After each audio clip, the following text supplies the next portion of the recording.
Good morning. It is August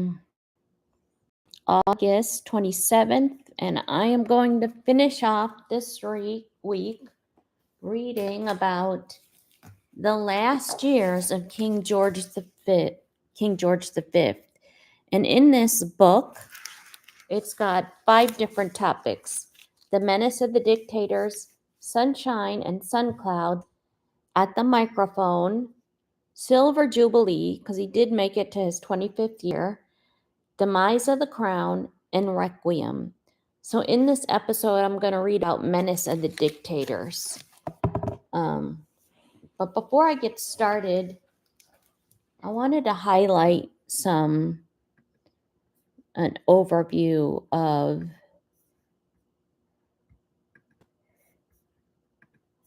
see this right here is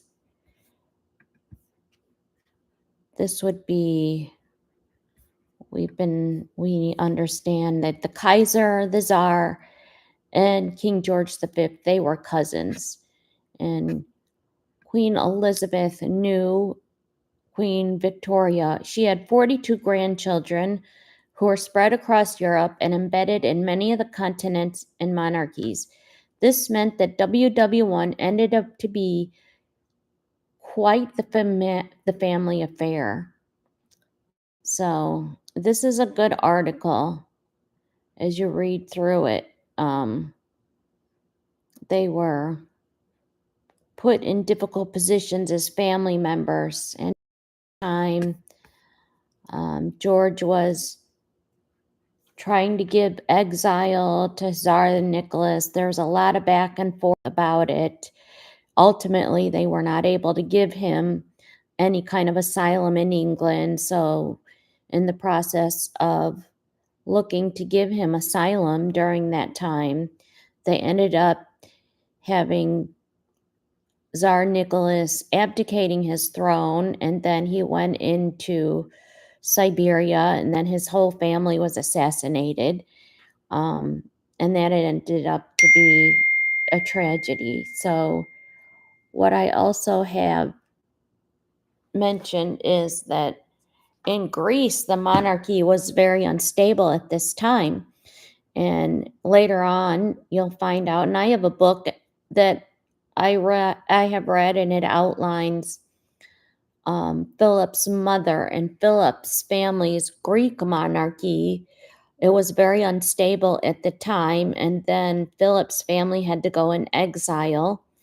You know his story, and they were able to ultimately help and assist Alice and her royal family, Greek royal family, go into exile. They had to live, on a minor, meager allowance while they were in exile, brought back and forth to Greek when things were good.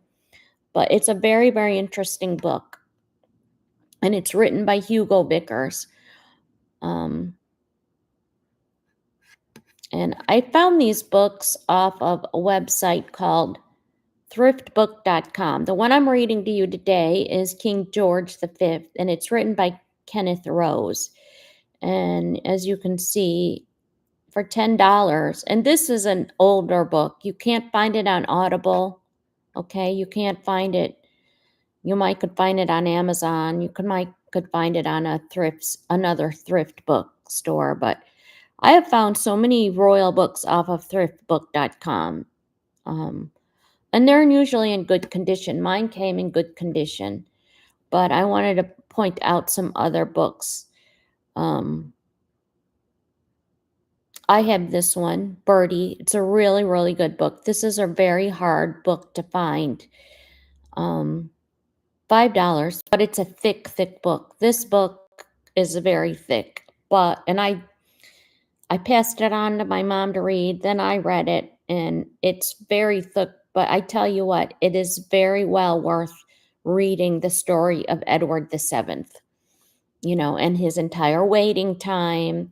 You read about his wife, Princess Alexandra, and it was so well worth it. And the whole line of state, when a monarch lies in state, that all had began with King Edward VII. When he lay in state, the people in England just came to visit him, and the lines were so long. That began when Edward VII died. He was beloved by the people. Now, the princes of the vigil, that began when Queen Mary died, and that's when her sons all stood in vigil around her coffin, and that began then. And we see that tradition carried on when it wasn't carried on, of course. Margaret and Elizabeth didn't do that for their father, but when Elizabeth died, you saw that with Charles and Edward, Andrew, all standing around the coffin of Queen Elizabeth for the prince and princess of the vigil, and then they now have the grandchildren. So certain traditions begin, and that's how it all started, with Queen Mary's funeral. And she died like shortly after Queen Elizabeth assumed monarchy, like give or take, but she was having health issues. That's another book that I have, and that is Queen Mary. And I'd like to read that one out. But one I'd like to point out is the Duchess of Gloucester. Let's see this one here.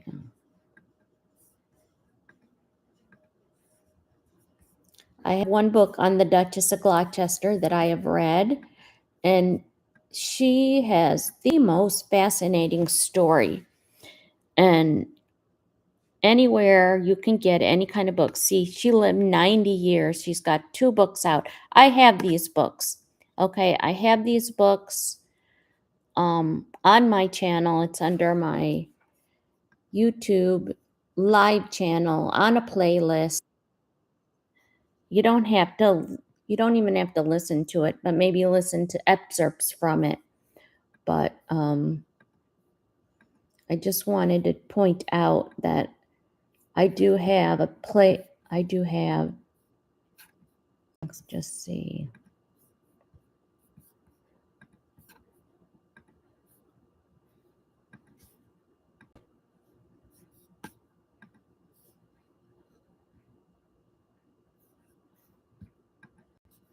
I'm still learning how to navigate this, but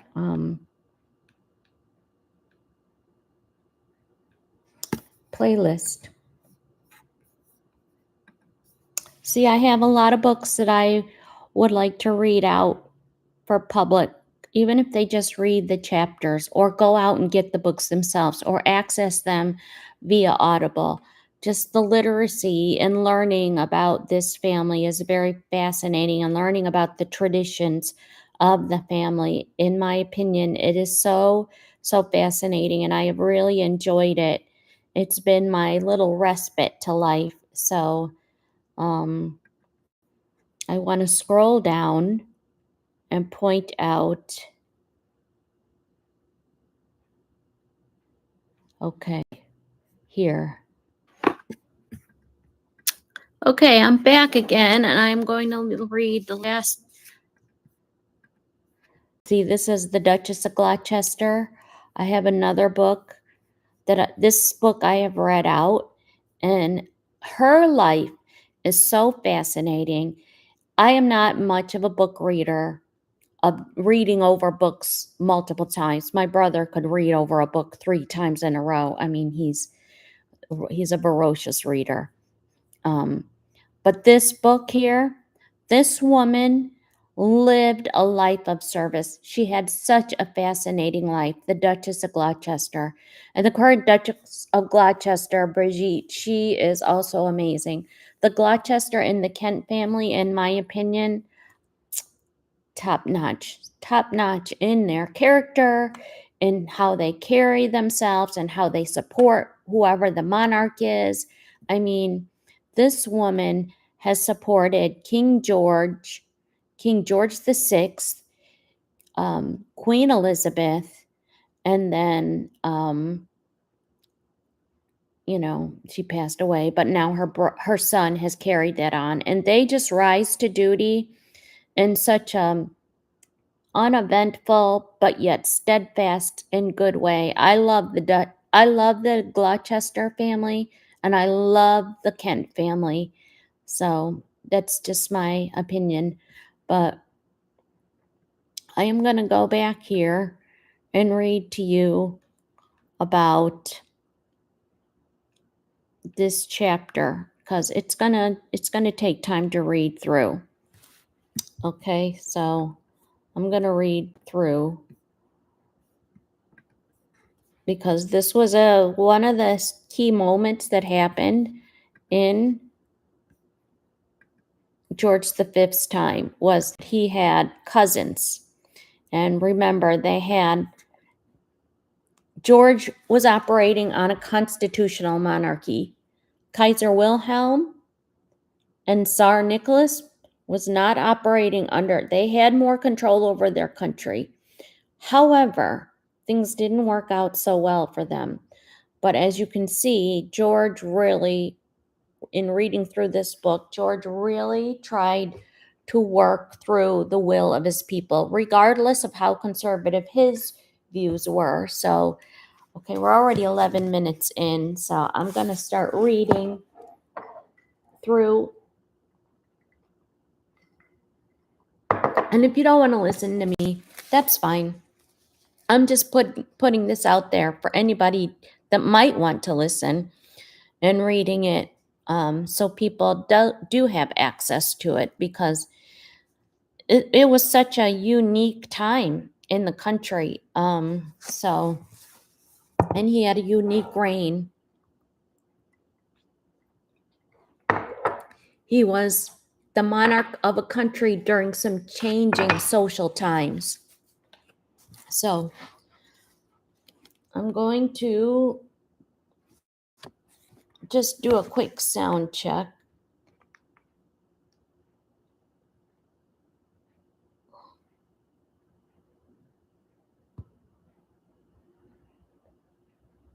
My channel, it's under my. So, okay, sounds good. But for anybody out there, thank you for listening.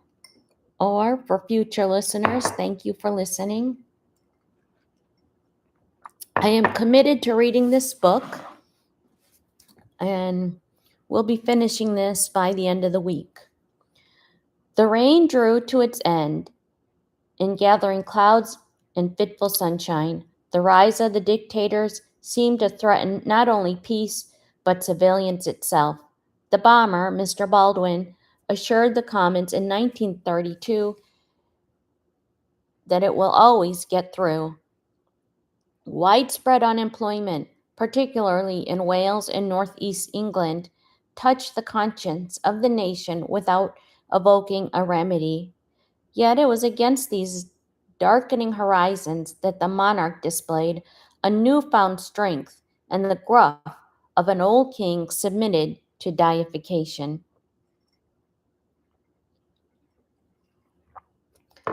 Few suspected how pacifist a heart was beneath the king's gold-encrusted uniforms, as he led his fleet to sea or watched the brigade of guards troop the color on his birthday. A damnable war, and still a more damnable peace. It became his constant refrain. He believed armaments to be as much the cause as the instrument of the war. Lord Abernon, the British ambassador in Berlin, noted after an audience in 1921 that the king was a strong advocate of the total scrapping of all capital ships and submarines, and also airplanes and gas warfare. After sitting next to him at the Navy and Army rugby match in 1923, the First Lord of the Admiralty wrote, "The king had a good deal to say about airships, which he has a prejudice against, as indeed against all modern weapons, submarines, airplanes, poison gas, and all the rest." In 1925, he annoyed his old friend, Admiral Beatty, by pressing for the abolition of capital ships. In 1929, he urged MacDonald to put an end to submarines. In 1932, he told Simon of his dread of torpedoes and aerial bombs. The king had an ingrained mistrust of flying, whether civil or military, although allowed the courtesy of wearing pilot's wings on the tunic of his Royal Air Force uniform. He never flew, even as a passenger. The motor car was good enough for him, as long as its speed did not exceed 30 miles an hour. As Secretary of State for Air, Hoare wrote that the king was strongly prejudiced against flying, the Air Ministry, and the Air Force. He sometimes persuaded the king and queen to attend the annual RAF display at Hendon, but they hated the noise and they were always afraid that there would be an accident. The king did allow his sons to have flying lessons, and in 1919, Prince Albert became a qualified pilot. He was never happy, however, at the risks involved. The only lasting mark which he left on the RAF at its formation was in 1918, when Trenchard suggested that the equivalent rank to Admiral of the Fleet and Field Marshal should be Marshal of the Air. The king thought that such a designation might poach on the preserves of the Almighty and changed it to Marshal of the Royal Air Force. Bruised by the experience of the Great War, the king looked on to Europe with anxiety that turned to despair. There was a moment of hope in 1925 when Germany was welcomed back into the concert of Europe. This morning, the Losorno Pact was signed at the Foreign Office. He wrote in his diary, "I pray this may mean peace for many years." Why not forever? But with the growing menace of the Mussolini and Hitler, his morale sagged. "I'm an old man," he told Hoare, when not yet 70. "I've been through one world war. How can I go through another? If I am to go on, you must keep us out of one." He had no illusion about the greed and ambitions of the Italian dictator.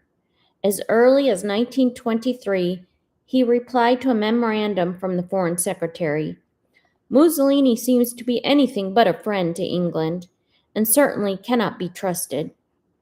And a few months later, Mussolini very much resembles a mad dog, which must bite somebody. He is a dangerous man.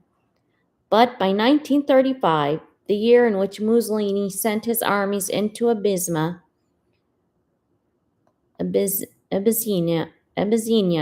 the king was not prepared to confront him.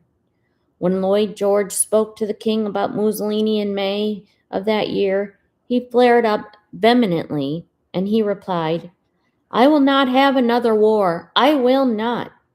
The last one was none of my doing, and if there's another one that we are threatened with being brought into, I will go to Trafalgar Square and wave a red flag myself sooner than allow this country to be brought in." It was a view shared by many of his subjects. Standing up to dictators was less practical than some chroniclers of those years of having been willing to concede. There was the need not to strain the country's limited means of defense by simultaneously antagonizing Italy, Germany, and Japan.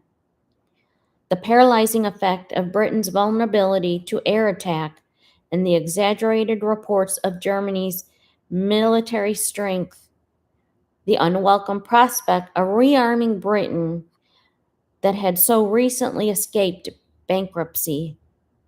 What tarnishes the memory of the so-called appeasers is not that they were deterred from their robustness by the strategic and economic realities of a defense policy. It is the sycophancy with which they embraced an evil regime, the callous indifference with which they witnessed the creeping of enslavement upon Europe.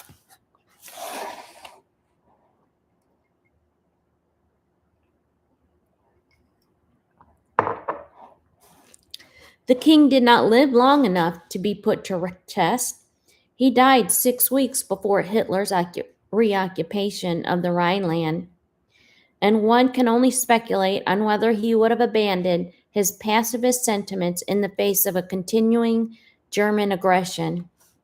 But throughout the rise of the Nazis, he expressed a distaste for the men and their methods. As early as 1932, he forbid the Prince of Wales to attend the wedding of the Crown Prince of Sweden to Princess Sibylla of Saxe-Coburg because her father, the English-born and Eton-educated Duke of Saxe-Coburg, had become Hitler's henchman.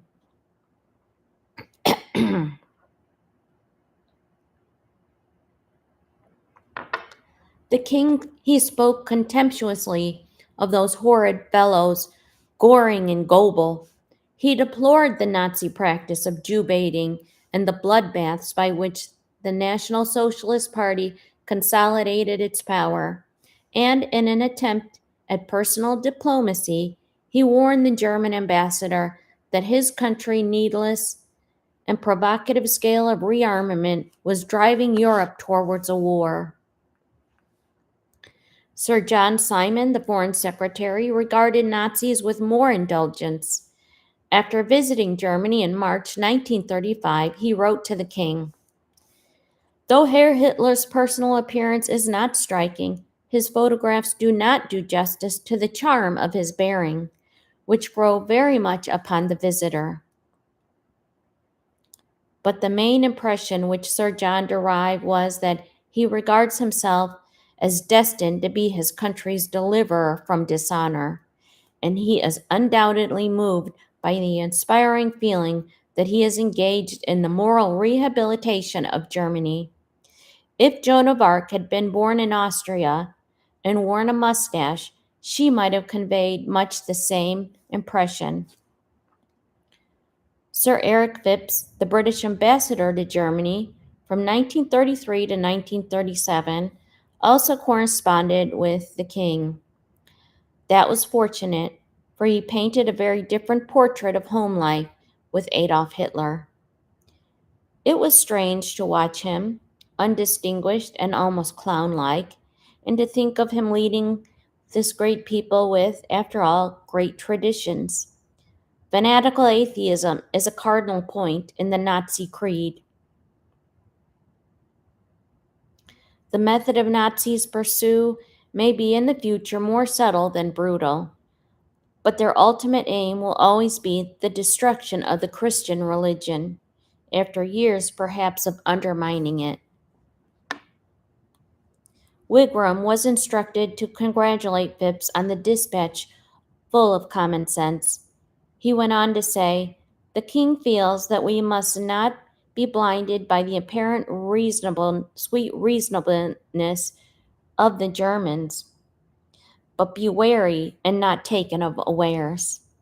A few weeks later, however, MacDonald found the king much upset by the latest Secret Service reports on the German rearmament which Vansittart had just shown him. Rarely known to him, so gloomy, the prime minister noted. The pattern of the king's attitude to the dictators during the last year of his life is not wholly consistent. He showed a civilized repugnance for the last aggressive creed of the dictators, resenting both their pretensions and their cruelty, yet he continued to be haunted by the memories of what he never ceased to call that horrible and unnecessary war. It's an experience so searing that, as he told Hoare, he would abdicate rather than go through it again. He wished to deter, but not to provoke. He was a pacifist, but he was also a constitutional monarch, and above it all, he was a patriot. Hoare, who succeeded Simon as Foreign Secretary in June 1935, was often summoned to the palace throughout the rest of the year. He was not a man given to hyperbole. He later wrote, I believe that it was the anxiety of the Abyssina coming as they did on top of the Silver Jubilee celebrations that killed the king.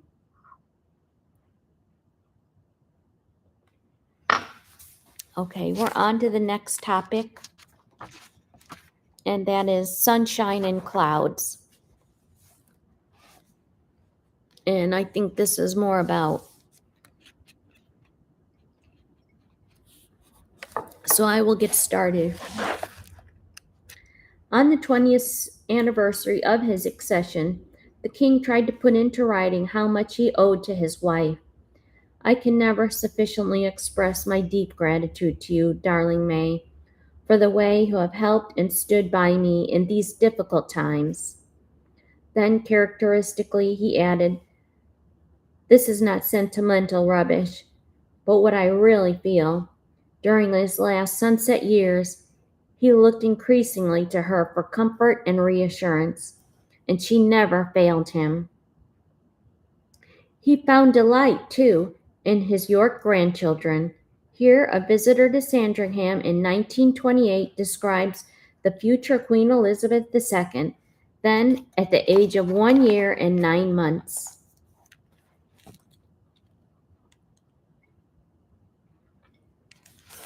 Okay, I'm going to add that.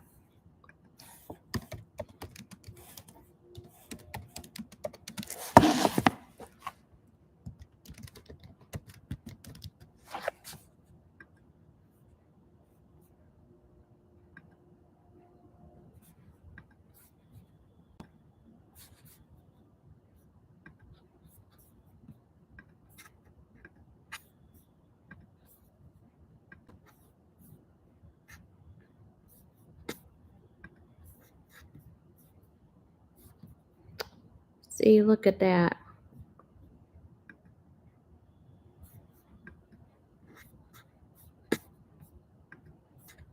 He did love Elizabeth. He got such, like all grandparents, they get such a delight out of their grandchildren. She perched on a little chair between the king and me, and the king gave her a biscuit to eat, to feed his little dog with. The king, chortlingly, with the little jokes of her. She was just struggling with a few words, Grandpa and Granny. And to everyone's amusement, has just achieved addressing the very grand-looking Countess of Airlie as Airlie. After a game of bricks on the floor with the young equerry, Lord Claude Hamilton, she was fetched by her nurse, and made a perfectly sweet little curtsy to the king and queen, and then to the company as she departed. Later that year, she accompanied her grandparents to Balmoral, where Winston Churchill was a fellow guest.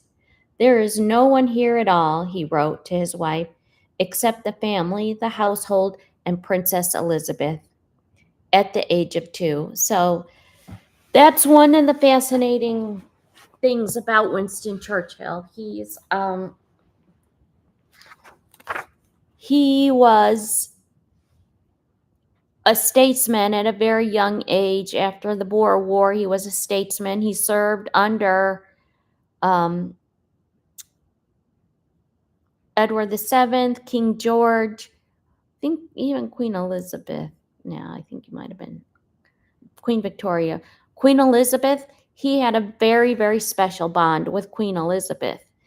And he watched her grow since she was 2 years old, watched her get married, and then he watched her become the queen and served with her when he was a very, very old man. The queen offered him a dukedom, and he declined it because he said, I cannot sit in the House of Commons if I'm a duke. So he declined it. He did not want a dukedom. That explains the special bond that she had with Winston Churchill. Not only that, she went to his funeral, his state funeral, and I don't think they usually do that. And she prepared hot water bottles for Clementine, Winston Churchill's wife, at the funeral because those carriages get cold. So, I mean, that was very, very unique relationship. So, the latter is a character. She has an air of authority and reflectiveness astonishing in an infant. Even in the nursery, she was no stranger to royal duties. Sir Owen Morshead liked to recall a morning at Windsor Castle when the officer commanding the guard strode across to where a pram stood containing Princess Elizabeth. "Permission to march off, please, ma'am." There was an inclination of a small bonneted head and a wave of a tiny paw. Can you see the wave?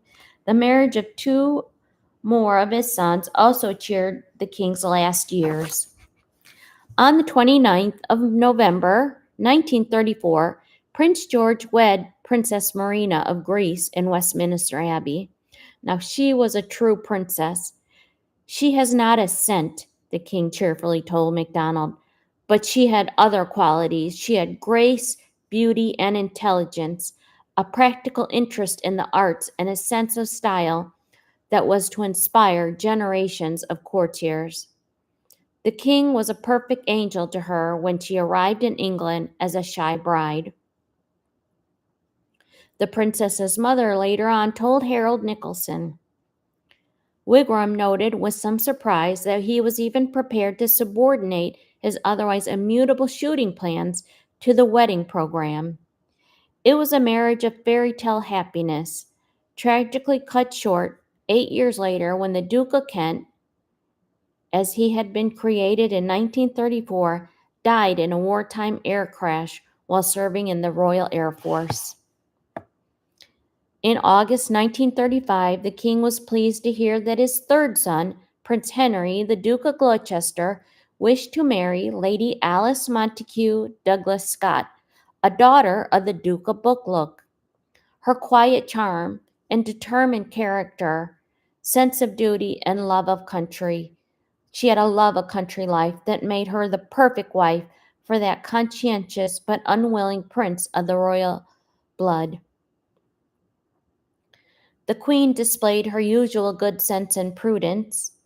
"Don't buy a lot of jewelry in a hurry," she wrote to her son, "because cousin Frederica of Hanover left you some nice diamond things which can be converted, and have various ornaments which I have long ago selected for your wife for my collection." The death of the bride's father in October caused the ceremony of 6 November to be held in the privacy of the chapel of Buckingham Palace instead of Westminster Abbey. But all wore their wedding clothes. Norman Hartnell had designed a long Kate Greenaway frocks for the bridesmaid, including Princess Elizabeth and Princess Margaret Rose. The king ordered Hartnell to shorten them. "I want to see their pretty little knees," he explained. On the night of the wedding, the king wrote in his diary, "Now all the children are married except David."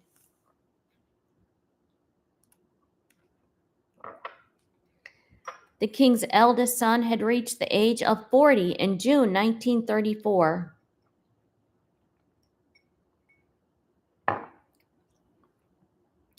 Showing no sign of readiness either to marry or prepare himself for the restraints of a constitutional monarch. As early as 1925, Shannon wrote in his diary, "The Prince of Wales, one feels, would not raise his finger to save his future scepter. In fact, many of his intimate friends think he would be only too happy to renounce it." For the rest of his father's reign, he continued to enchant an empire with boyish charm, only occasionally marred by boredom and melancholy. At home, he showed a genuine, though intermittent, concern for the unemployed. But neither his political judgment nor his private life inspired confidence among those who knew him best. Mensdorf, who continued his visit to London year by year, left his account of a talk with the prince in 1933. "Yesterday at 5 o'clock, I was summoned to see the Prince of Wales. I still am under his charm. It is remarkable how he expressed his sympathies for the Nazis in Germany. Of course, it is only a thing to do. We will have to come to it, as we are in great danger from the communists here too. He naturally condemns the peace treaty. I hope and believe we shall never fight a war again, but if so, we must be on the winning side, and that will be the German and not the French. I was very surprised. I also asked him how he imagined that one go out of the National Socialist dictatorship. One got out of the National Socialist dictatorship. I was surely not a permanent condition. He seemed not to have thought very much about all these questions. It is, however, interesting and significant that he shows so much sympathy for Germany and the Nazis.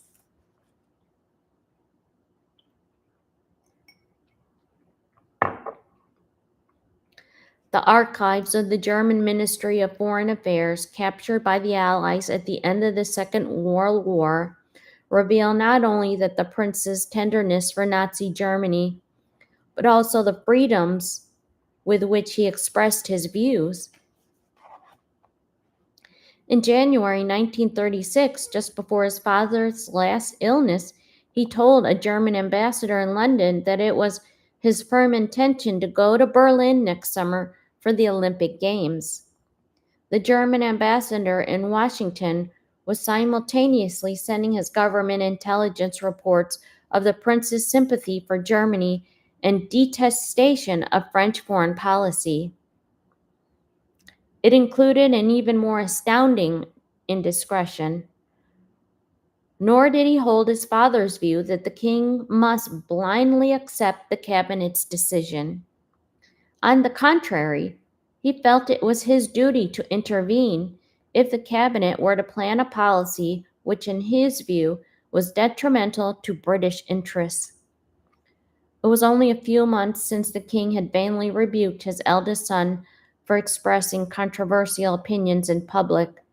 The prince, addressing a meeting of the British Legion, an ex-servicemen's organization, commended a visit by its members to Germany. This, the king pointed out, was contrary to Foreign Office policy, and he warned him of the danger of making political statements without first consulting the government. The prince took his father's reproof with ill grace. At Ascot races a few days later, he told the German ambassador he was convinced, as ever, he had been right to speak his mind. He failed to see that his offense lay not in holding political beliefs, but in allowing them to be known. Only 2 days later, the prince again transgressed. He publicly criticized the pacifist London County Council for having forbidden school cadet corps to drill with even dummy rifles made of wood.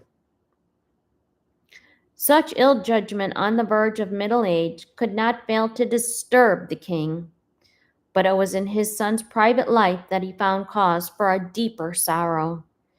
Since the beginning of 1934, the Prince of Wales had been infatuated by a divorced and remarried woman with 2 living husbands.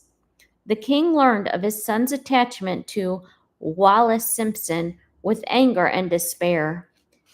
He thought she was unsuitable as a friend, and she was as disreputable as a mistress and unthinkable as a queen of England. Only once did they meet, and at a Buckingham Palace party a few days before the Duke of Kent's wedding. Mrs. Simpson subsequently wrote of her reception by the king and the queen. David led me over to where they were standing and introduced me. It was the briefest of encounters. A few words of perfunctory greeting, an exchange of meaningless pleasantries, and we moved away.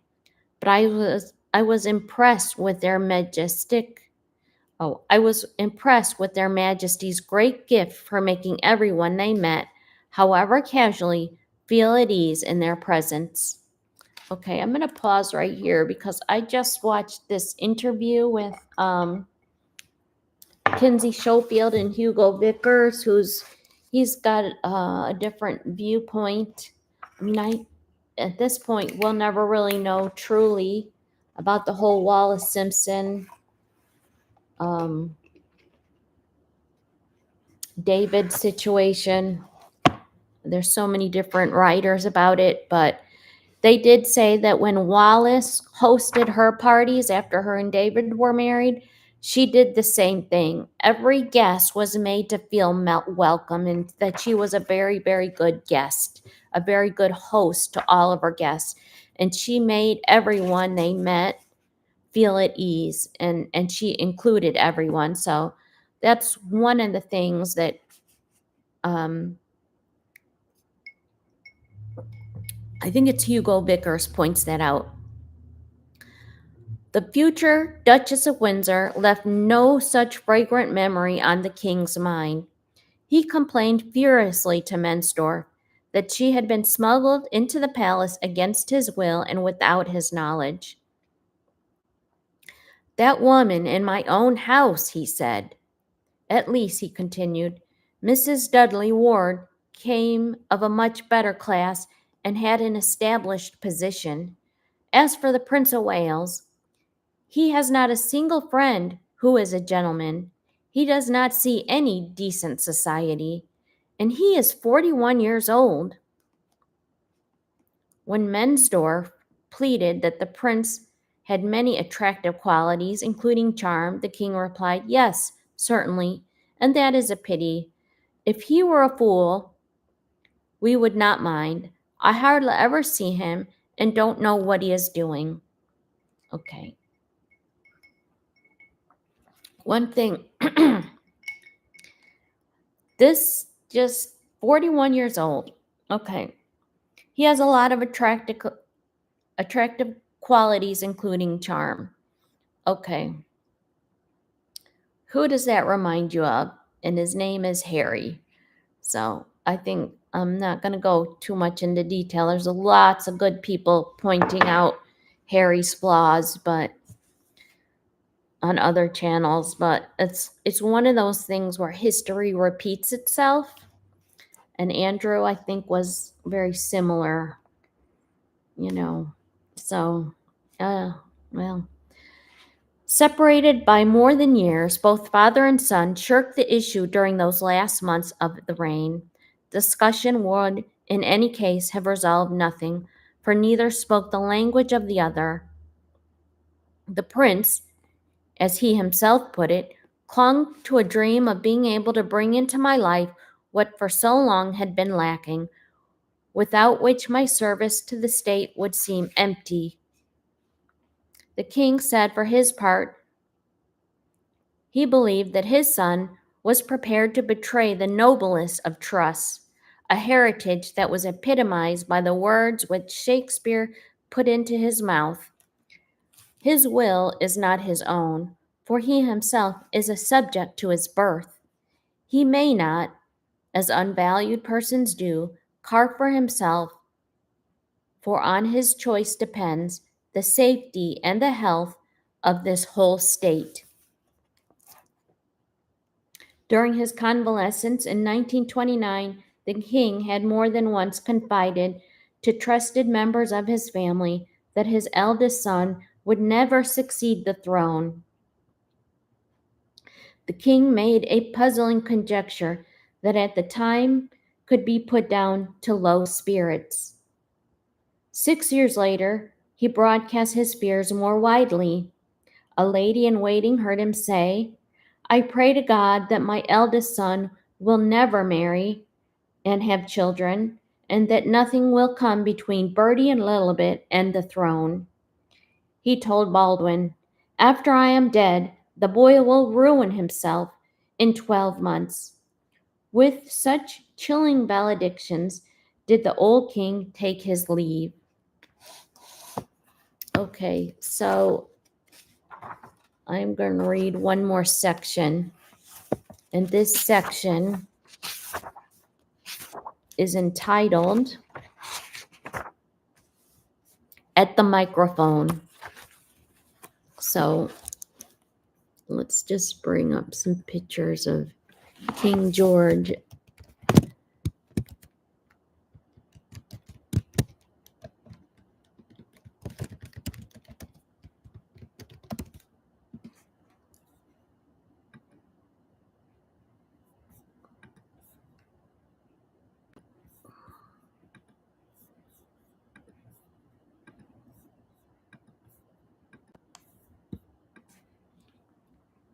See, this is an era. This is an era where everyone sat besides their wireless, they called it, and would listen. Like it was in America, we called it Franklin Delano Roosevelt's fireside chats. Well, here, this is where King George V, a very quiet and reserved king, had to begin the practice of speaking on the radio to his subjects. And again, as we remember, King George VI had to do the same thing, and he had to overcome a very debilitating stutter, and so let's go ahead and read about that. This section is very short. So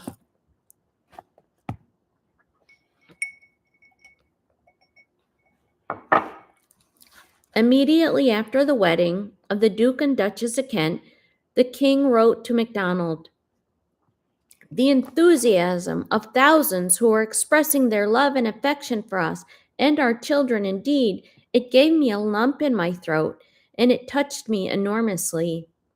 In the 25th year of his reign, he was discovering to his surprise that he'd become a father of his people. He never consciously sought popularity, least of all through the press.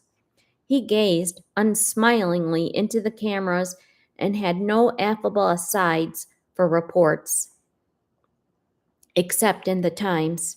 He scarcely recognized the existence of newspapers. When, in 1926, the refusal of the Daily Mail printers to handle a hostile editorial precipitated the general strike, the Prime Minister's private secretary roused Wigram from his bed at Windsor. "Don't be alarmed in the morning," he warned, "when the Daily Mail fails to appear. Tell His Majesty so that he does not go off at the deep end."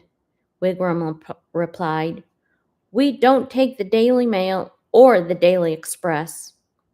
The Queen, however, told the king what was in the Daily Telegraph, and Stanfordham took the Manchester Guardian. "A very sound journal," he wrote, though of course strongly liberal.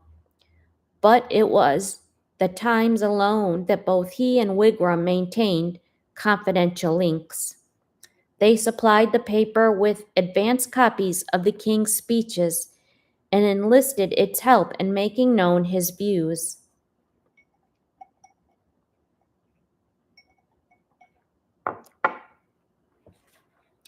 A private line between the palace and the printing house squared had its uses during a constitutional crisis, but not even the most royalist of leading articles could touch the heart of the humbler subject. Stanfordham and Wigram, however, gradually came to see the untold potential of a new medium, sound broadcasting, and in the king they had a brilliant exponent of the art.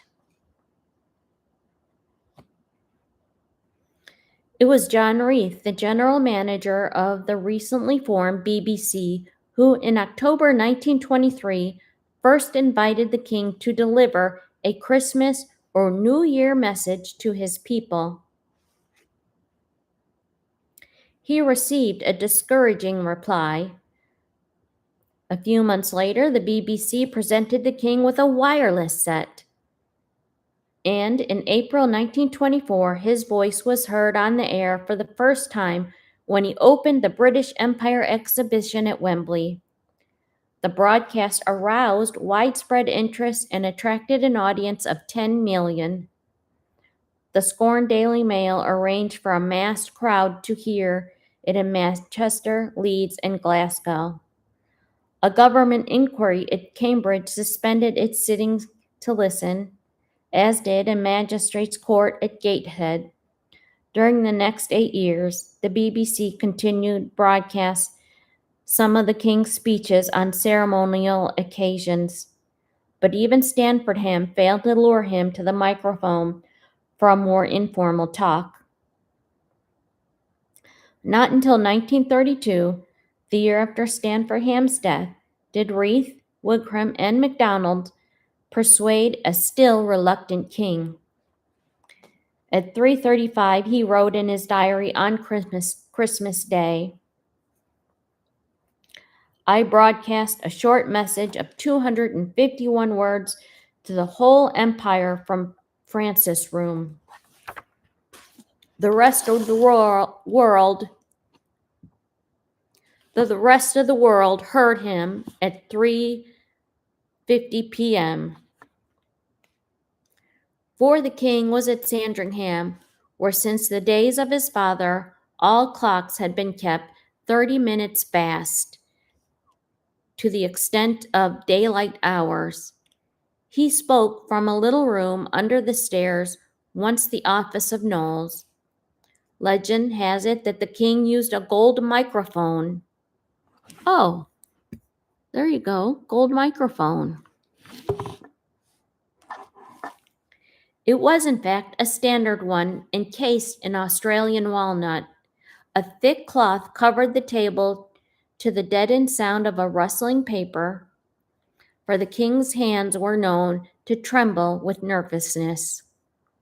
The text, of timeless simplicity, had been written by Kipling and bore the hallmark of a master. Okay, so he writes,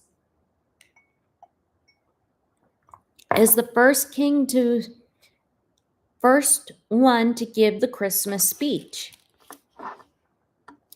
I speak now from my home and from my heart to you all, to men and women so cut off by the snows, the desert, or the seas, that only voices out of air can reach them.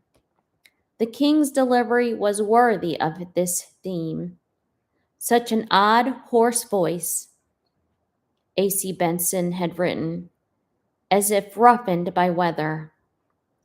In an emphatic tones and the accent of an Edwardian country gentleman, it sufficed to carry his words to worldwide acclaim.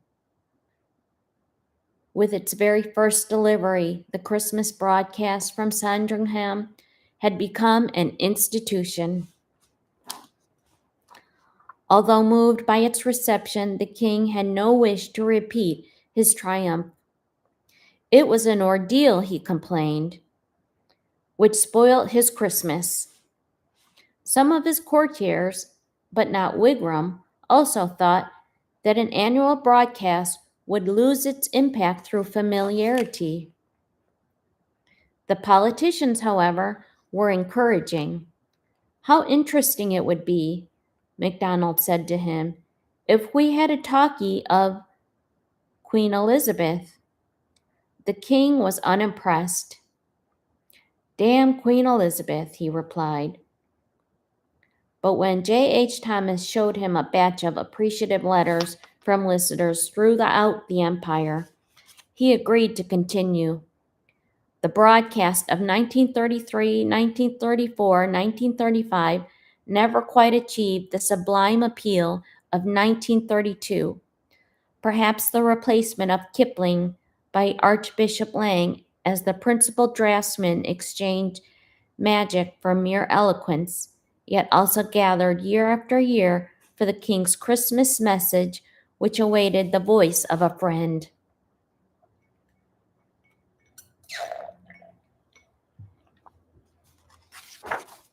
Okay. I am going to go on to the next section because these are short sections. And this is going to be about the Jubilee. Okay, so, and I might just edit this when I'm done so people can see.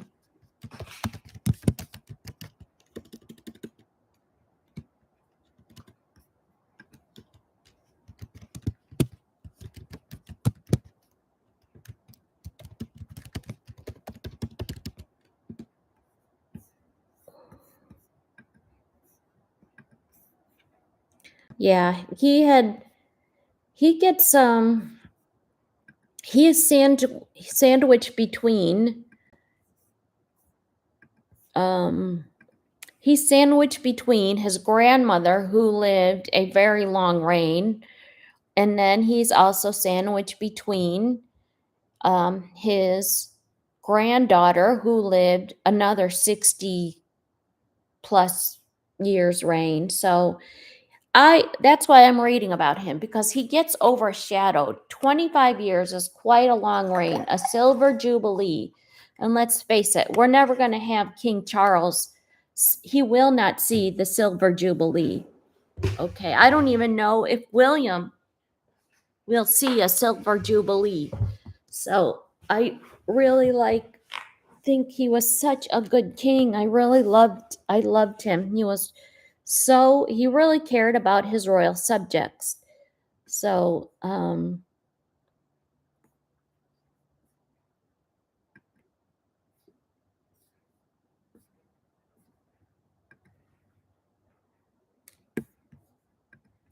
proceed with reading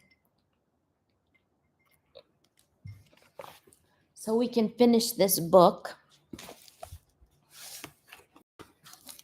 And anybody that wants to read it can go try to find it on their own. But if you love royal history, reading about the monarchy,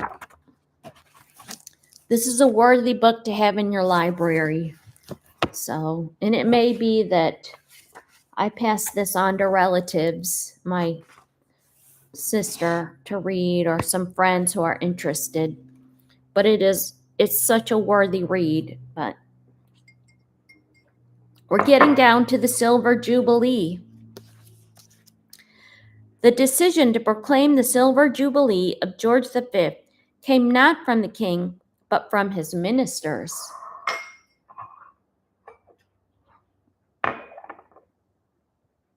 If inspired by respect and affection, it also owed something to political opportunism.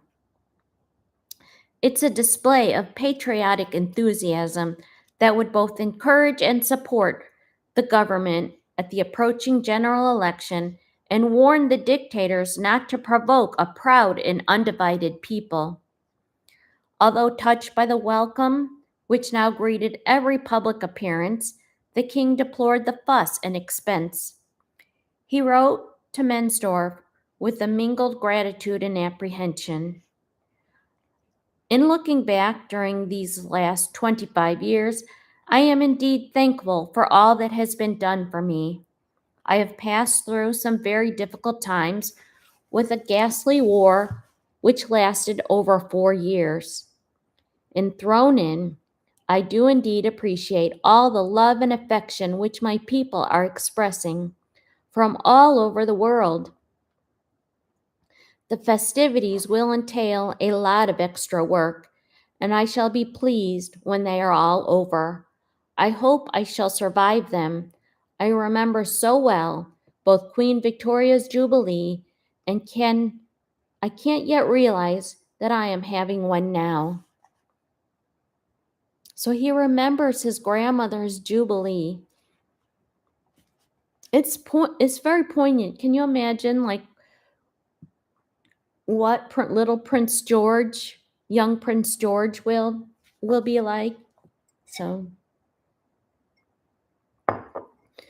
nor could he ever quite accustom himself to be the focus of popular attention.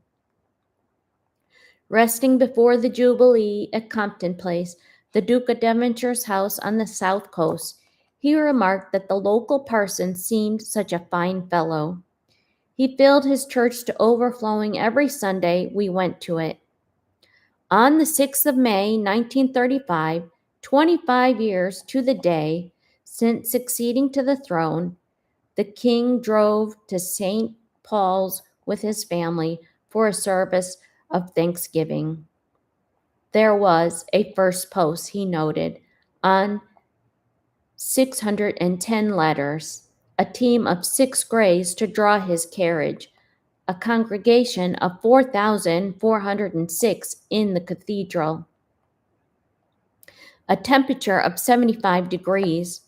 Only the crowds who lined the processional way and afterwards cheered him and the Queen on the palace balcony defeated his love of precision.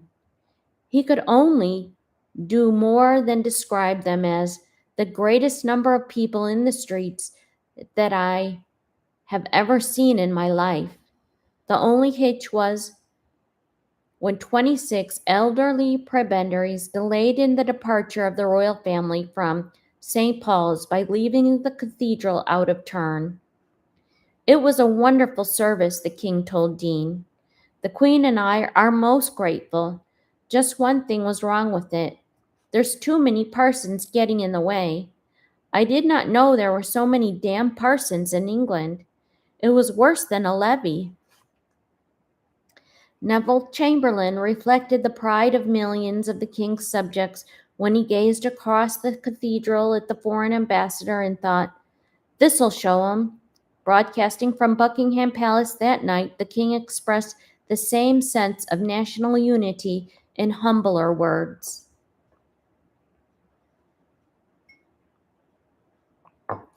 I can only say to you, my very dear people, that the Queen and I thank you from the depths of our heart for all the loyalty, and may I say so, the love which this day and always you have surrounded us. Which this day and always you have surrounded us. I dedicate myself anew to your service for all the years that may still be given me. See, that's where Queen Elizabeth must get it from. That sense of duty is instilled from within. Tuesday was free from formal engagements, but neither from tumultuous experiences on the palace balcony, nor from correspondence. On that day alone, 1,077 letters arrived. The royal post bags continued to grow at the same rate for weeks on end. Wednesday was devoted to the empire overseas. MacDonald wrote of the ceremony at St. James Palace. Reception of the Dominion Premier, the most touching and homely triumph of ceremony and the loyal homage ever held. Ireland was out, and the gap lay like a shadow of smallness over a ceremony of bigness and graciousness. The king's reply was a perfect expression of a sovereign's affection and solicitude. When he came to reference and reminiscence personal to himself and the Queen, his voice broke in tears and stood in hers. Everyone was deeply moved. Here the empire was great. It was a great family, the gathering of a family reunion, the king a paternal head. We all went away feeling that we had taken part in something very much like a Holy Communion.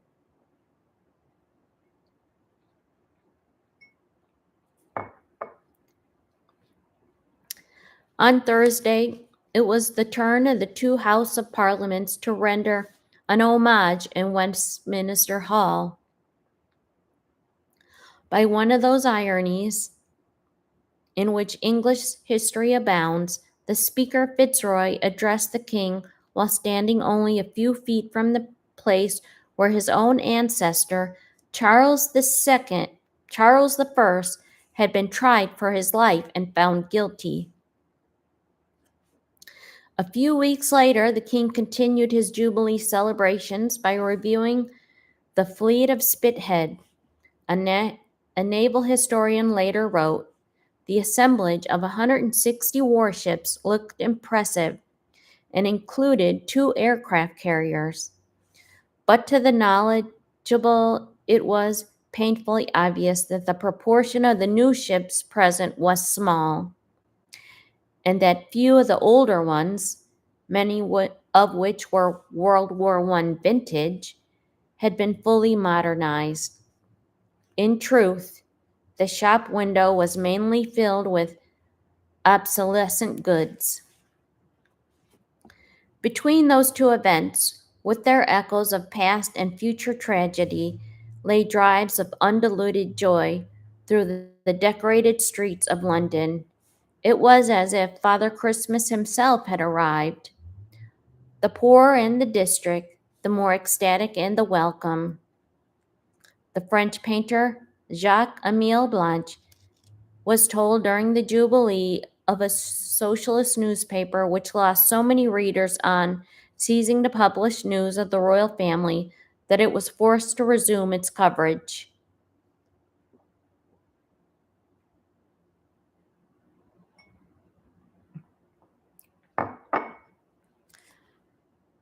The resistance of the poor to the republicanism was confounded, even so plausible as an exponent as H.G. Wells, who wrote in his novel, The World of William Clisfeld,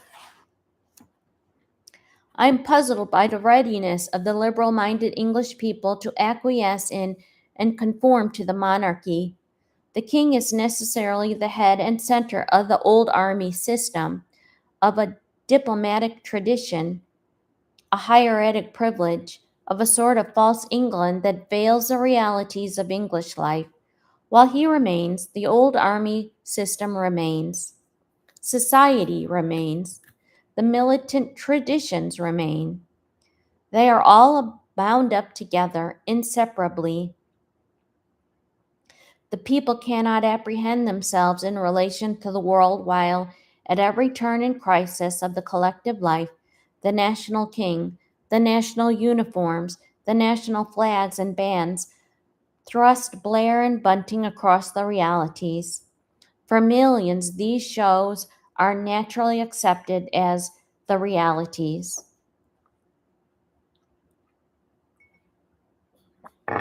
The earnest radical found it almost unfair and disheartening. Throughout the apotheosis of the Jubilee summer, no man was more amazed than the king himself. "I didn't realize they felt like this," he said.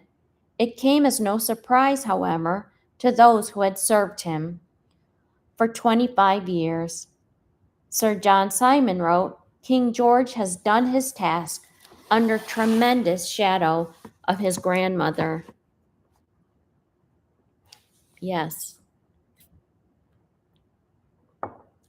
He's done it under the tremendous shadow of his grandmother and as a successor of his universally popular father. After suffering from this comparison for a quarter of a century, he has now suddenly realized that he holds as high a position in his people's hearts as Queen Victoria or King Edward as they ever did. MacDonald, too, smiled upon his sovereign's newfound confidence and popularity. But with it all, the Prime Minister noted, he retains the demeanor and the status of a king.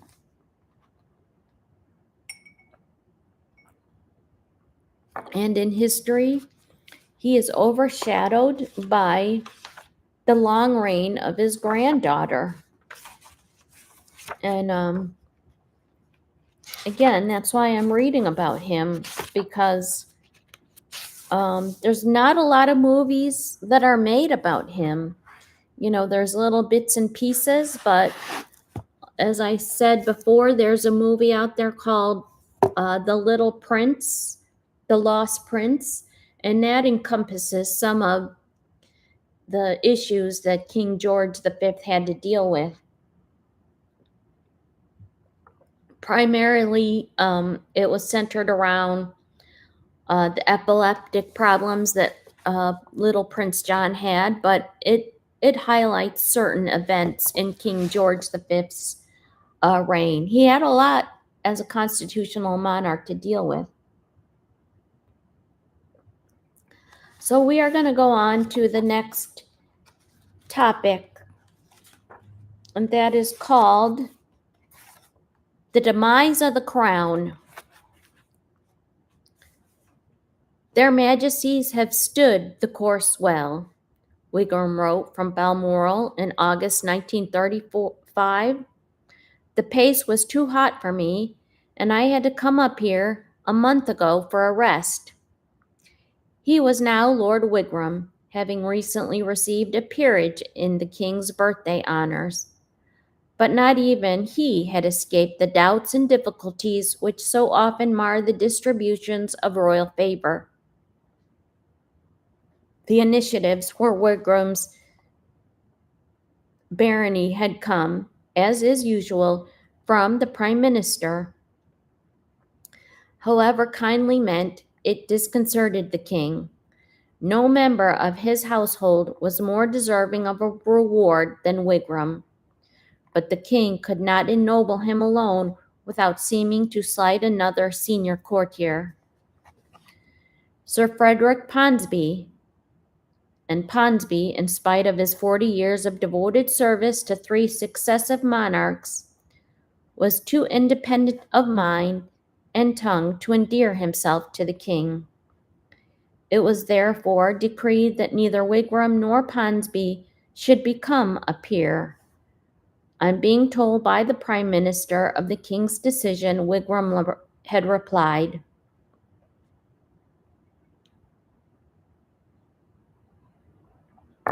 "Your generous recommendation is evidently embarrassing to His Majesty, and of course, I could never dream of placing His Majesty in a difficult position after all he's done for me. At the same time, I am sure you will agree that it is bad luck to be dispossessed of a heritage through the vagaries of a colleague." Impressed by the logic of Wigram's protest, MacDonald had prevailed on the king to change his mind. Both Wigram and Ponsonby were accordingly gazetted peers in the same honors list. It was as well that the king showed ultimate magnanimity to an old and faithful servant. For although Wigram lived for another 25 years to enjoy his reward, the newly created Lord Slingsby survived by only 4 months.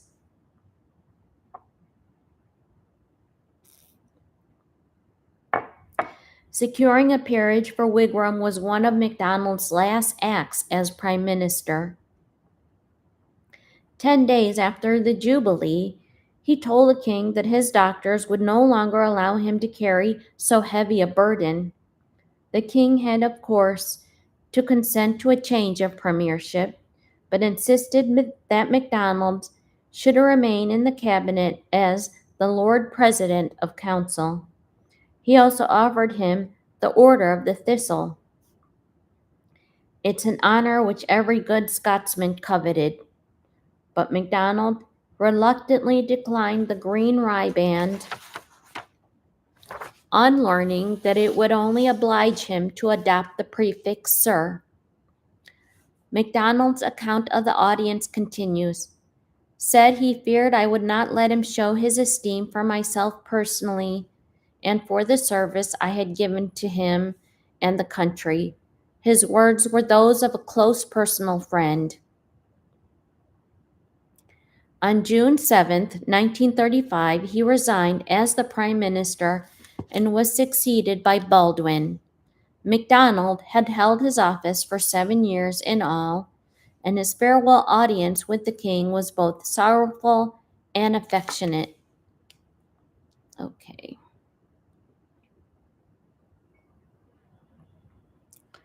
He sat again, looking sadly down to the floor with his right elbow on the arm of his chair.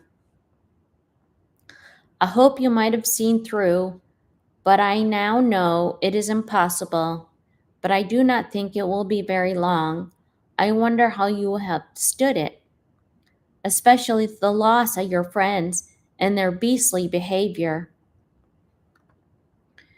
You have been the Prime Minister I have liked best. You have so many qualities. You kept us up to the dignity of the office without using it to give you dignity. You will see me as often as you like, and of course, you will come to this year to Balmoral. As you now have nothing to do, you will merely stay for a weekend. You will not merely stay for a weekend. And so he made me doubly and trebly sorry to lay down my office. Later that day he returned to the palace for exchange of seals.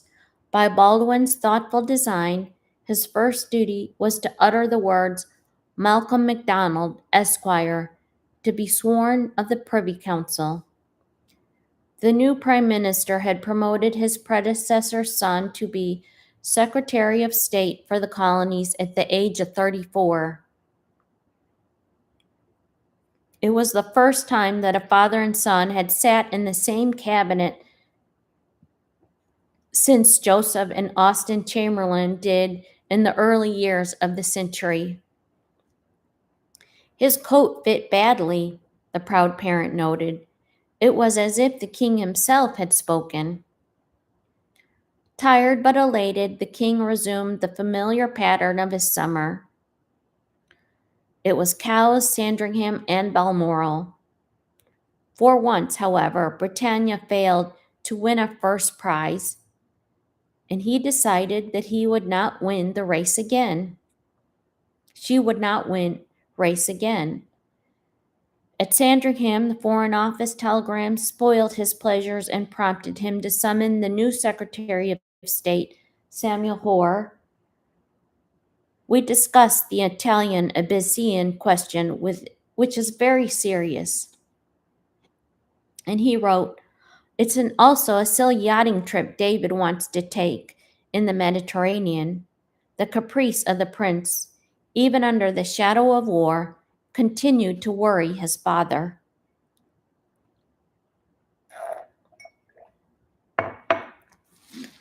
Balmoral, however, it brought repose and the decorative addition of 2 more daughters-in-law to the family circle. Though eternally faithful to the queen, he was as susceptible as any man to feminine charm. Nothing ever striking in the way of beauty, he had concluded at the last evening of court his reign. The king was no longer robust enough to stalk, but the deer, in the Churchill's phrase, and they were moved about for him. And before he came south for the last time, a loyal stag did his duty. Oh, this was interesting. Okay, yeah. So he concluded that he could not stalk anymore. Stalk, how when the queen goes out all over those Scotland highlands, and I think that's what keeps him healthy. Returning to Sandringham for the pheasants, the king took part in his last shoot on the 14th of November. A bag of nearly 1,000 birds. It was also on the day of the general election. And although Baldwin lost 79 seats, the national government still commanded a comfortable majority of 245.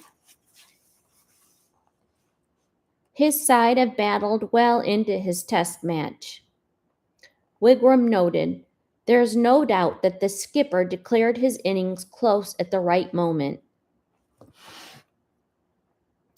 But Labour took its revenge on MacDonald, who in the County Durham suffered a crushing defeat at the hands of Emmanuel Shinwell.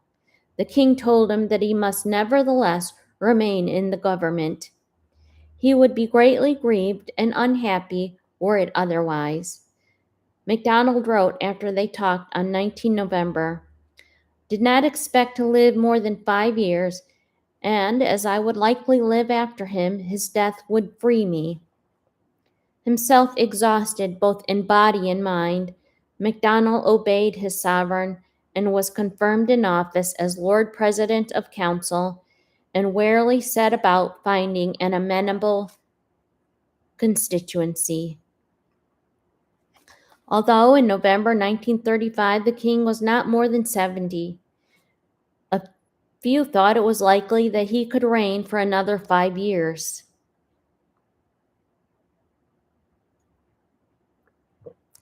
It seemed that Baldwin, during his autumn months, that he was already packing up his luggage and getting ready to depart.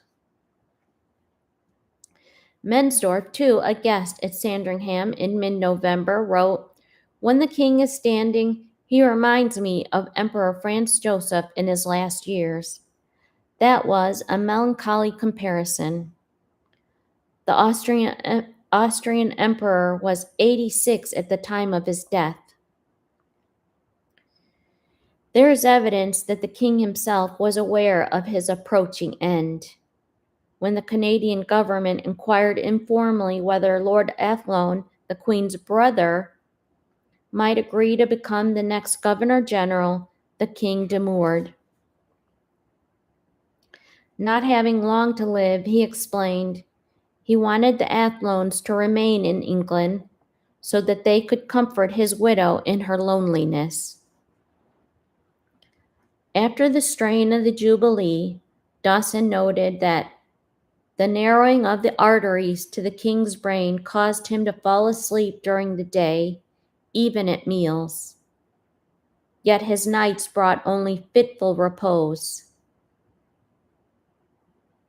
And Sister Black, who had remained with him since his serious illness of 1928 to 1929, would often administer oxygen at 3 a.m. to relieve any restlessness. "The king is very disturbed about the Italian situation," MacDonald wrote on 27 November. "Have never seen him in such a state of nerves, and says he cannot sleep owing to it."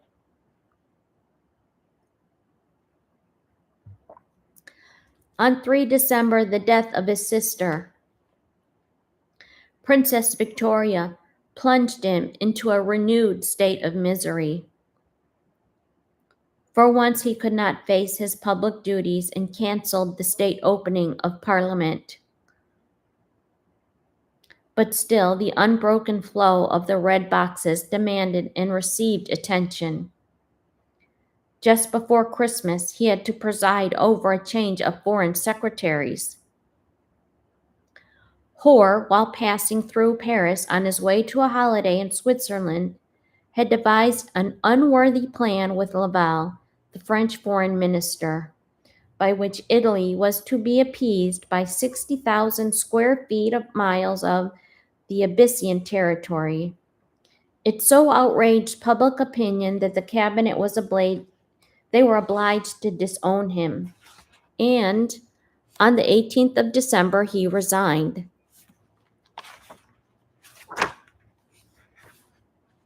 Okay, there's just 4 more pages left in this chapter, and then we're done with the book. So I will keep pressing on.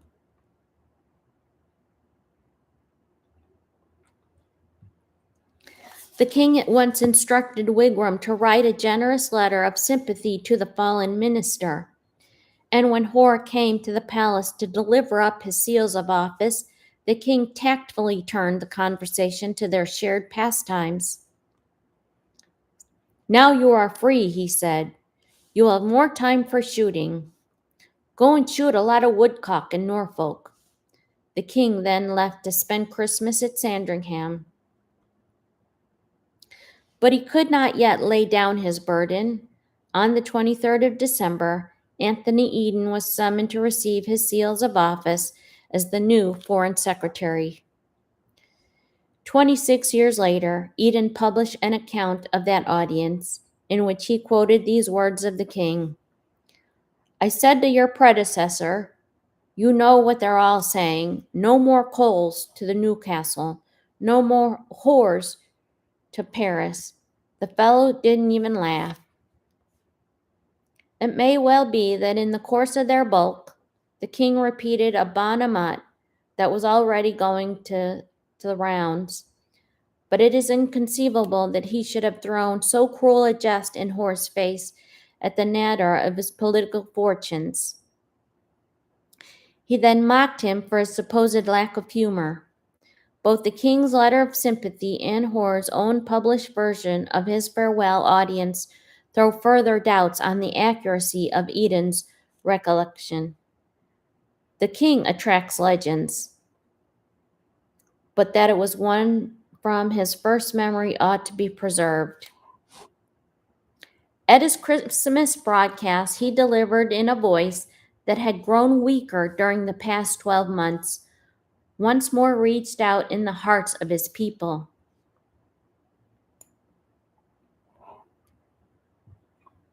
He spoke of their joys and sorrows and his own. There was a special word for the children, and it was a last patriarchal blessing.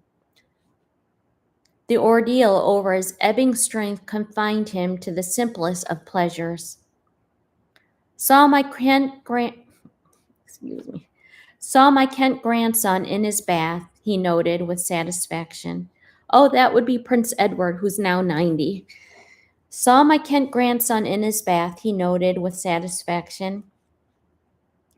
He rode his fat little shooting pony about the estate, planted a cedar tree in front of the house, and watched his wife arrange Queen Alexandra's collection of Fabergé, which had returned to Sandringham after the death of Princess Victoria. But he had not lost his concern for the welfare of others. Having lent the Royal Pavilion, Aldershot, to the recently married Gloucesters as their first home, he took the trouble to write to his daughter-in-law, hoping she was finding it warm enough. Alarmed by reports from Sister Black of the king's breathlessness, Dawson invited himself over to Sandringham from Cambridge on 12 January and found himself feeling unwell, he noted. There's no energy. Felt life on top of him and in conversation said so. Dawson thought it was unnecessary to prolong his stay. He was prepared to return at short notice. On 15 January, after a miserable day, the king had went to bed early, and the next morning he decided to stay in his room.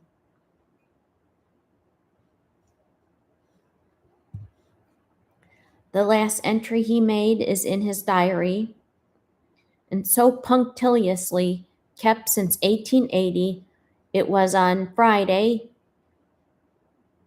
17 January, there was an illegible reference to snow and wind and the words, Dawson arrived this evening. I saw him and feel rotten. Okay. That was the day the Prince of Wales, summoned from a shooting party at Windsor, found his father sitting sleepily before a fire in his bedroom. There was a flicker of recognition before he relapsed into a twilight world. Realizing that the end could not be far off, Dawson did not recall the medical team which had pulled the king through his previous illness, but only Sir Maurice Cassidy, the heart specialist. On the same Friday evening, the first of 6 bulletins prepared the nation for the worst. The bronchial catarrh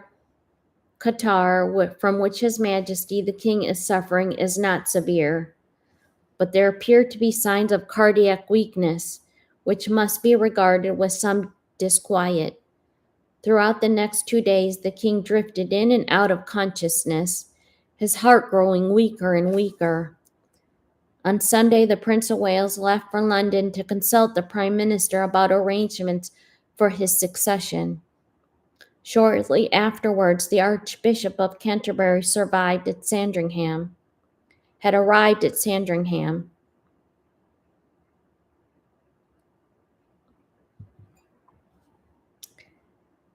He had, as he later wrote, telephoned Wigram in the hope that if the anxiety grew, I might be allowed to come as, apart from the call of a personal friendship, I felt the country would expect it. The Queen, on being consulted, agreed, but the Prince of Wales, who returned to Sandringham on the following day, resented Lang's intrusion.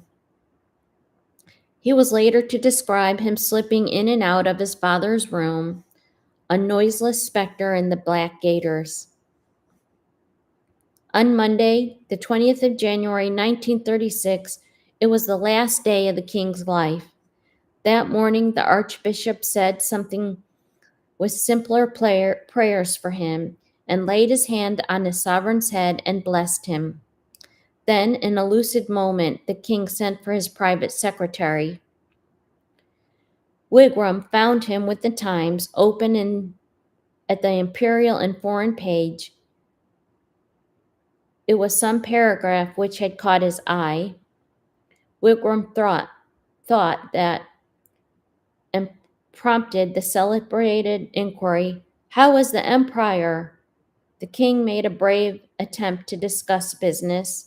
Then his mind faded. "I feel very tired," he said.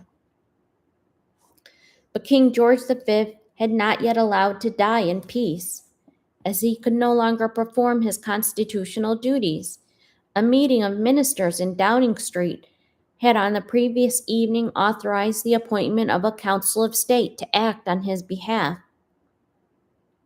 That, however, could be effected only by a warrant signed by the sovereign himself in the presence of a quorum of privy councillors.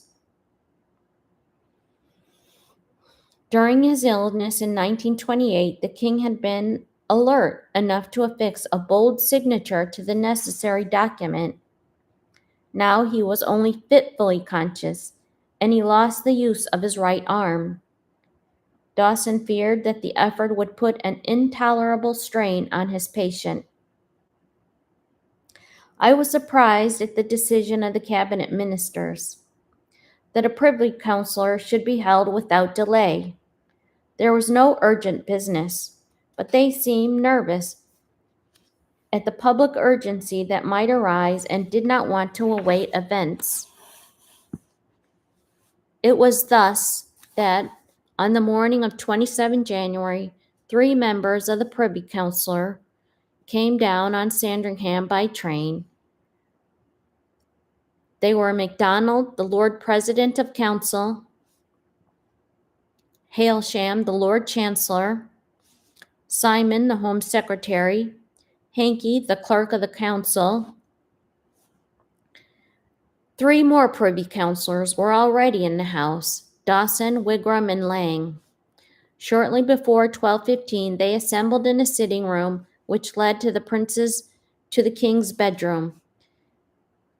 Its only another occupant was Charlotte, the tame parrot. Dawson went into the bedroom and could be heard explaining the purpose of the meeting. Then the other privy councillors entered, the forming of an unobtrusive group in the doorway. The king was propped up in an armchair, wearing a bright flowered dressing gown. In front of him was a portable bed table on which rested the warrant he would be required to sign. He received the visitors, Hankey noted, with a delightful smile of recognition. The Lord President read out the ordered paper, and the king was able to say, "Approved," in a firm voice.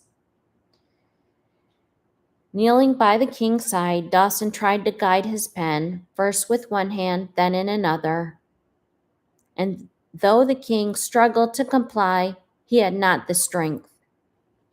"Gentlemen," he said, "I am so sorry for keeping you waiting like this. I'm unable to concentrate." After several minutes, he made 2 shaky marks which might be recognized as GR. Then, and only then, could the dying king lay down the burden of his duty. And as the privy councillors filed out in tears, he dismissed them with his familiar nod and smile. I was last out, MacDonald wrote, and I shall never forget the look illuminated by attention. My final farewell to a gracious and kingly friend and a master whom I have served with all my heart.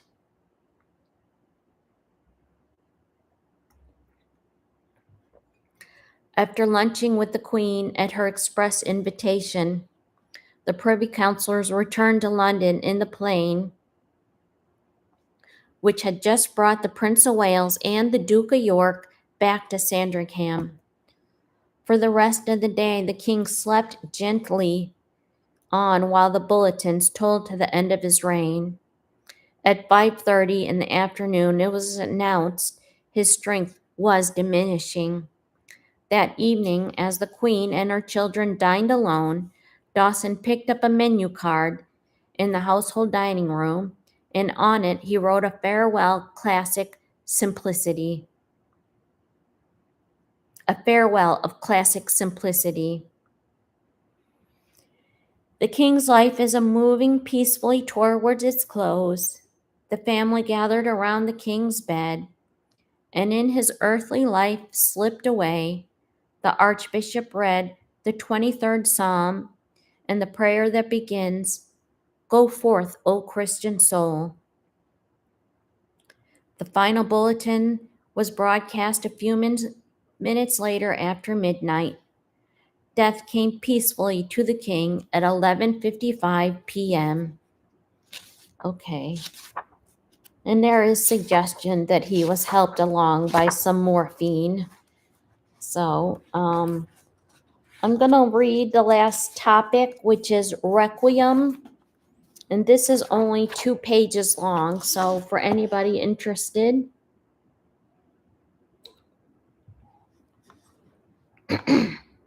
Throughout her husband's last illness, the Queen never faltered.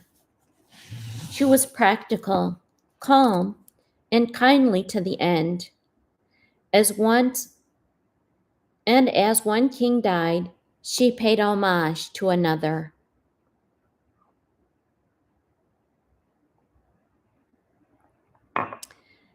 In a gesture both affectionate and historic, she took the hand of her eldest son and kissed it. And broken-hearted, she was later to write in her diary, "But while duties remained, there could be no pause for grief. She thanked the nurses and spoke words of comfort and gratitude to Dawson. Both cast their thoughts over the vigilance and sometimes the struggle which they had shared for 7 years. King Edward VIII failed to display the same composure during his last hours as Prince of Wales. Because of the 30-minute discrepancies between Sandringham time and Greenwich time, some mistake occurred which tried him beyond endurance. So he gave orders, even as his father was laid dying, that every clock in the house has to be put back. I wonder, Archbishop Lang sighed, what other customs will be put back also? It was, in fact, the Queen who made the first change of the new reign. Dreading the fortnight of obsequies that followed the death of King Edward VII, she asked that her husband's body should not remain unburied for more than a week. Although that was instantly conceded, even the shortened ceremonial exposed her to a succession of rituals, each less private than the last.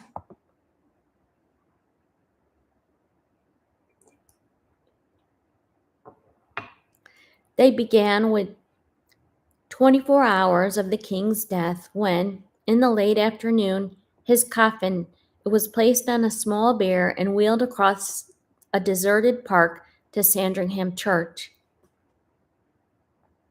The king's piper led the way, playing a lament. The family and a courtier or two followed, scarcely a dozen mourners in all. A single torch guided them through the darkness as they braced themselves against the wind and the rain. Having rested before the altar for 36 hours, guarded by gamekeepers and gardeners, the coffin was taken by gun carriage to Wolferton Station, then by train to London. It was just such a crisp sunny day, and it was used to delight the king as he set off for the coverts. He was escorted on his last journey by a host of Norfolk neighbors, tenants, and estate workers. His white shooting pony, Jock, was led by a groom just as we topped the last hill over the station. King Edward VIII wrote, "The stillness of the morning was broken by a wild familiar sound, the crow of cock pheasants." From King's Cross to Westminster Hall, the procession remained a poignant simplicity, a gun carriage followed by the four brothers on foot. But to enhance the dead sovereign's progress through his capital, the imperial crown was secured to the lid of the coffin over the folds of the royal standard. As the corsage swung in the new palace yard, the king saw a flash of light dance along the pavement. It was the jeweled Maltese cross that surmounted the crown. Loosened by the jolting wheels and now laying in the gutter, a most terrible omen, Harold Nicholson wrote in his diary on 23 January 1936. Archbishop Lang was also apprehensive. Before leaving Sandringham, he wrote and discussed the arrival of the coffin at Westminster Hall.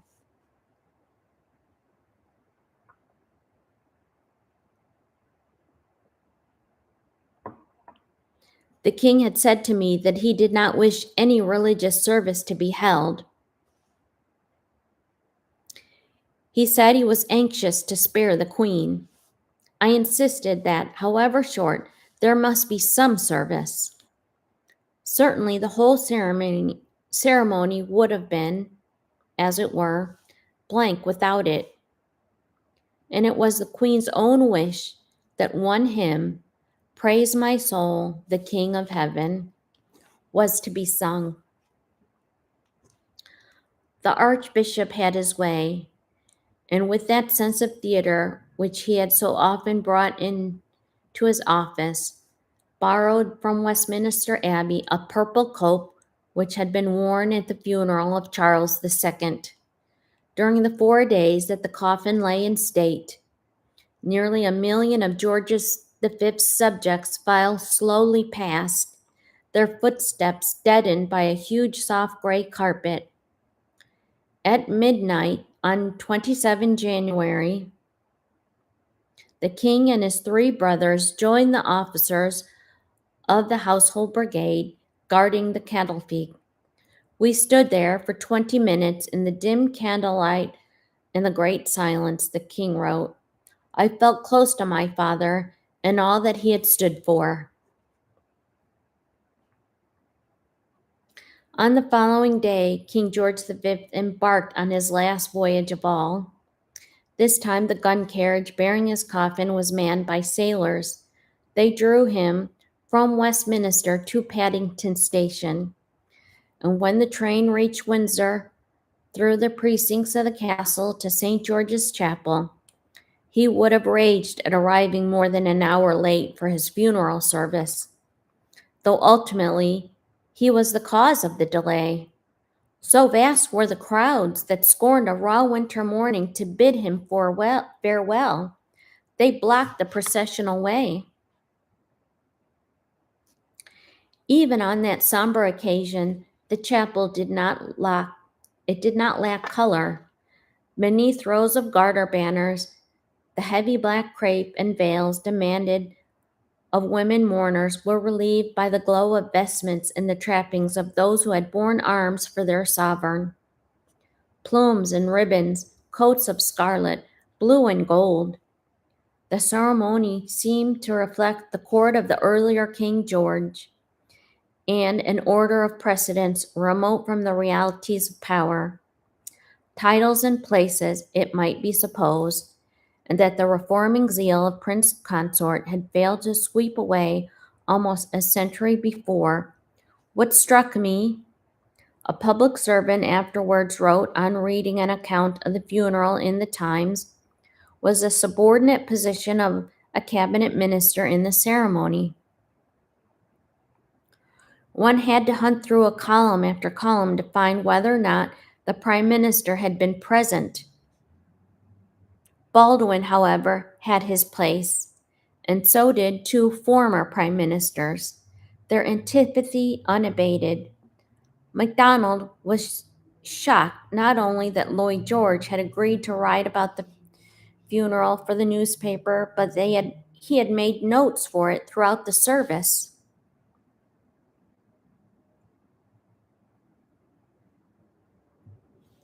There were 5 foreign sovereigns that supported their cousin in his grief.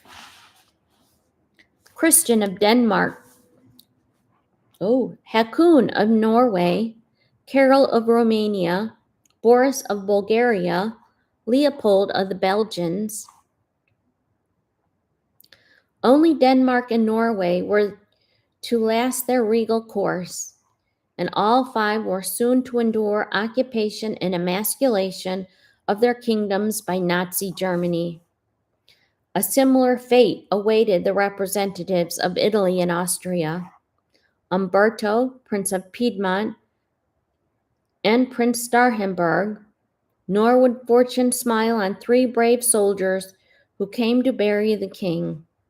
Pétain of France, Tchaikovsky from Russia, Mannerheim from Finland, spared that tragic roll call. The England which George V bequeathed to his son was indeed a demi-paradise.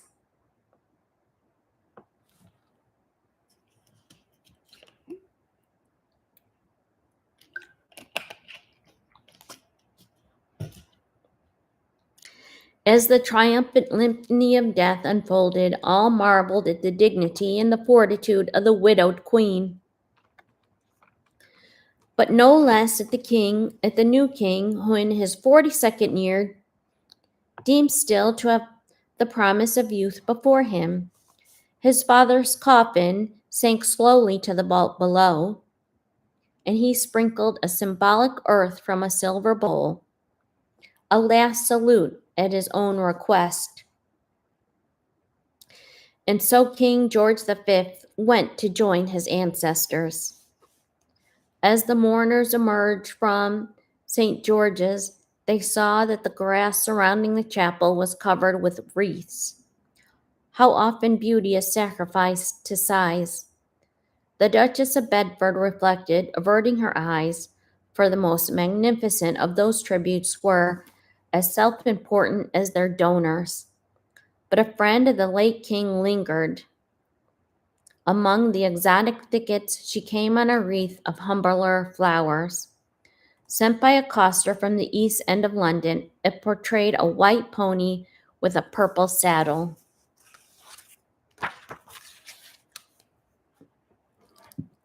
And that is the end of this book.